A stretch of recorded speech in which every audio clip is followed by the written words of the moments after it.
देख रहे हैं सिटी इंडिया न्यूज चैनल, हक की आवाज। अस्सलामुअलैकुम, मैं हूं Shaikh Umar. City India news में आप तमाम का इस्तकबाल है। आइए देखते हैं स्पेशल रिपोर्ट। बीजेपी और साल 2024 के लिए दावा। तो टॉपिक शुरू करने से पहले आप तमाम से गुजारिश करूंगा कि वीडियो को लाइक शेयर करते हुए हमारे इस यूट्यूब चैनल को सब्सक्राइब जरूर कर लीजिए, ताकि ऐसी ही दिलचस्प और मालूमाती वीडियोस आइंदा भी आपको मिलती रहें।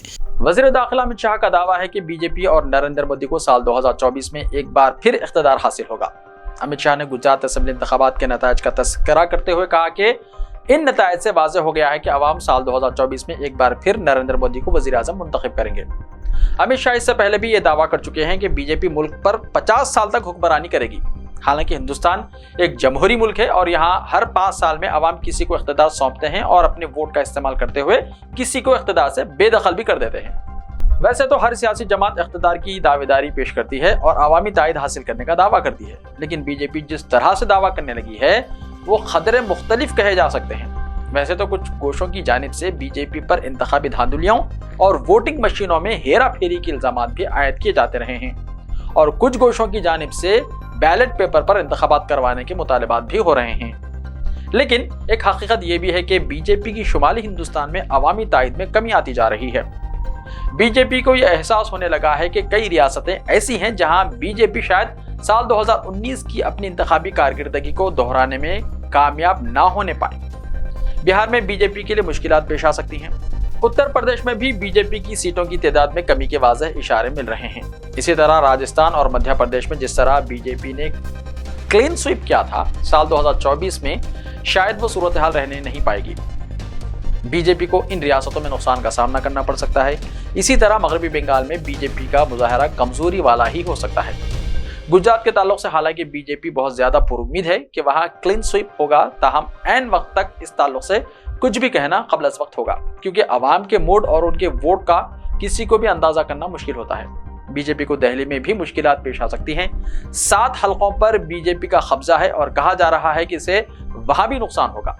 जुनूब में बीजेपी को सिर्फ तेलंगाना से कुछ उम्मीदें बंधी हैं, क्योंकि यहाँ इसके 4 अरकान पार्लियामेंट है। ताहम कहा जा रहा है कि साल 2024 में यहाँ भी बीजेपी को मामूली ही सही कुछ नुकसान जरूर हो सकता है। बीजेपी को महाराष्ट्र में भी तवक्कुआत के मुताबिक कामयाबी के इम्कानात नहीं हैं, क्योंकि इस बार वहां कांग्रेस, एनसीपी और शिवसेना उद्धव ठाकरे मिलकर इंतखाबी मुकाबला करने की तैयारी कर रहे हैं। इसी तरह कुछ और रियासतों में भी मुकामी सतह पर इत्तेहाद होने लगे हैं और बीजेपी की मुश्किलात में इजाफा हो सकता है। यही वजह है कि जनूबी हिंद पर बीजेपी ने तवज्जो कर रखी है और वो चाहती है कि शुमाली रियासतों में इसे जो नुकसान हो सकता है इसकी भरपाई और पाबजाई जनूबी हिंद से की जा सके। ताहम जनूबी हिंद में कामयाबी हासिल करना बीजेपी के लिए आसान नहीं होगा। कर्नाटका में बीजेपी को जितनी सीटें हासिल हैं, कहा जा रहा है कि इस तादाद में भी कमी आ सकती है, क्योंकि कांग्रेस के हक में अच्छी लहर चल रही है। केरला और तमिलनाडु के अलावा आंध्र प्रदेश के इंतखाबी मंजरनामे में बीजेपी का कोई खास वजूद नहीं है। बीजेपी ने इन 3 रियासतों में बमुश्किल ही अपने वजूद का एहसास दिलाने में कामयाब हो सकती है। ऐसे में बीजेपी के लिए साल 2024 की कामयाबी आसान नहीं कही जा सकती। अमित शाह हों या कोई और बीजेपी के कायदीन हों, सभी की जानिब से आइंदा पार्लियामानी इंतखाबात में कामयाबी के दावे किए जा रहे हैं, लेकिन सूरत हाल क्या हो सकती है इस ताल्लुक से अभी से कुछ कहना आसान नहीं होगा।